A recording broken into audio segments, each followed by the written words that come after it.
देखिए, कोलकाता वाले प्रकरण को लेकर सीधे तौर से प्रधानमंत्री ने आज कहा कि महिलाओं के साथ जिस तरह से अत्याचार हो रहा है उसको लेकर अब सख्त से सख्त कानून बनाने की आवश्यकता है। हालांकि 2012 से ही हम लोग इस बात का इंतजार करते आ रहे हैं कि इस तरह के मामलों को लेकर सख्त से सख्त कानून बनाने की नितांत आवश्यकता है, लेकिन इस पर ध्यान नहीं दिया गया। लेकिन कोलकाता के मामले को लेकर बिना कोलकाता वाले प्रकरण का नाम लिए उन्होंने भी कहा।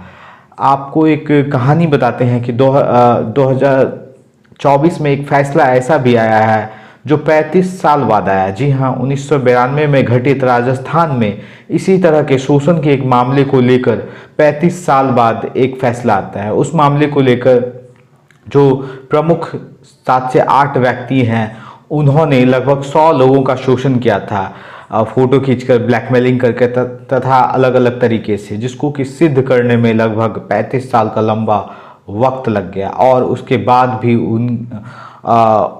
फैसला आता है उम्र कैद की। उस समय अगर मान लीजिए आप उसकी आयु 35 साल है तो 35 साल बाद फैसला आया 70 साल के बाद उसकी आयु बची ही कितनी, अब उसे उम्र कैद किस तरह से दिया जा सकता है। हालांकि हमारे भारत में जो विधान प्रक्रिया है, मतलब कानूनी प्रक्रिया है, वो इतना लचीला है कि फैसला आते आते व्यक्ति की आधी उम्र ही गुजर जाती है या पीड़ित व्यक्ति शायद इस दुनिया में रहता भी नहीं है। अगर इस मामले को ही देख ले तो कई ऐसे पीड़ित व्यक्ति होंगे जो शायद इस वक्त फैसले आने तक अभी दुनिया में नहीं होंगे, लेकिन अब फैसला आता है और फैसला भी शायद 35 साल आने का मतलब है कि एक लंबा इंतज़ार।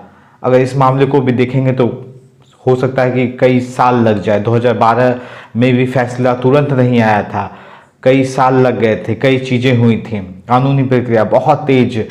लेकिन इसी मामले को लेकर अगर आप दूसरे देशों में जाएंगे तो निश्चित तौर से पाएंगे कि वहाँ के सख्त कानून हैं, बहुत ज़्यादा फास्ट ट्रैक चीज़ें होती हैं। लेकिन वक्त आ गया है कि भारत में भी इस तरह के मामले को लेकर फास्ट ट्रैक चीज़ें करनी चाहिए, ताकि जो अपराधी हैं जिस तरह की कार्रवाइयाँ करते हैं उनकी रूह कम से कम इस काम को करते हुए एक बार कहीं ना कहीं आवाज़ दे कि शायद ये घृणित कार्य है, नहीं करना चाहिए।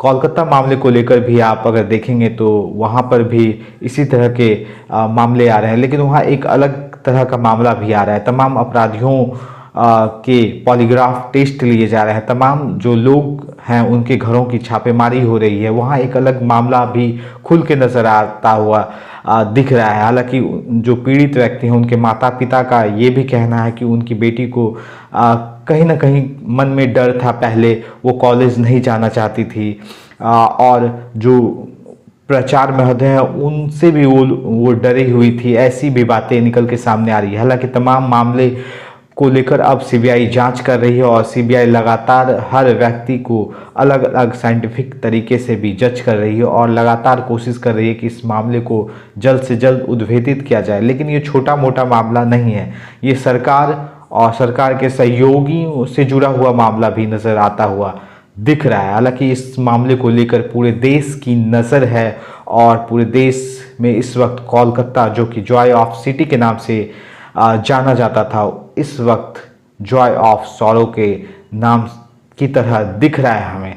लेकिन इंसाफ जो इस वक्त कोलकाता की बेटी मांग रही है वो लगातार लोग भी डिमांड कर रहे हैं और हम और आप सभी लोग इस मामले को लेकर बेहद उत्सुक हैं कि जल्द से जल्द इस मामले का निपटारा हो, दोषियों की सज़ा हो और इस मामले के तहत आगे किसी मामले ना हो। इसके लिए सरकार को और कानून मिनिस्ट्री को निश्चित तौर से बेहद सख्त से सख्त कानून बनाने की आवश्यकता है, ताकि ऐसे अपराधी और हमारे समाज में जो गंदगी फैल रहा है उसको रोका जा सके। खैर, इस वीडियो में इतना ही, लेकिन ऐसे तमाम वीडियोस को पाने के लिए फ़ौरन हमें लाइक कर ले, शेयर कर ले, सब्सक्राइब कर ले। यूट्यूब, फेसबुक, इंस्टाग्राम पर हम उपलब्ध हैं।